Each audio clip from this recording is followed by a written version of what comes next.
Okay, three little words here at WPTV that we stand by. Let's hear it.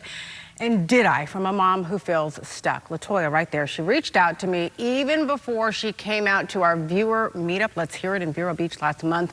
Her young son was diagnosed with autism almost 2 years ago. She says where she lives, Indian River County, is part of the problem. She says it doesn't have a ton of resources, training, support to help young children who are on the spectrum or their families. And she says it wasn't until she put an autism awareness headband on around town recently that she learned she's not the only one who feels that lack of help. I didn't realize that this county had that many children, young children, who are on the autism spectrum disorder. And there's a lot of families that are dealing with the silence, and they feel just like me. That's why I'm speaking out.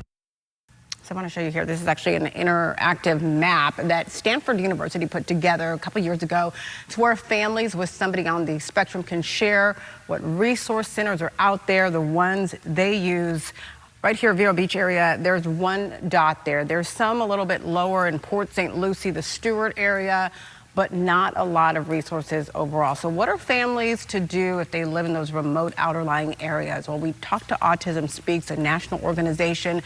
They offer a trove of information, toolkits, for instance, for parents, guardians to learn, plan, and then most importantly here, execute. More crucial perhaps than that, their rep wanted me to pass along to families who feel alone in this 3 tips. The first is to call their autism response team. We're going to get that number on our website.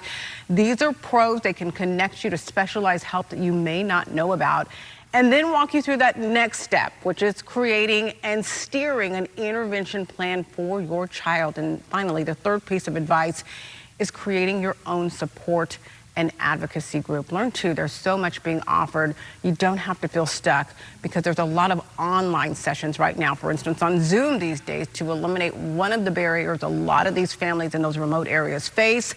That is transportation.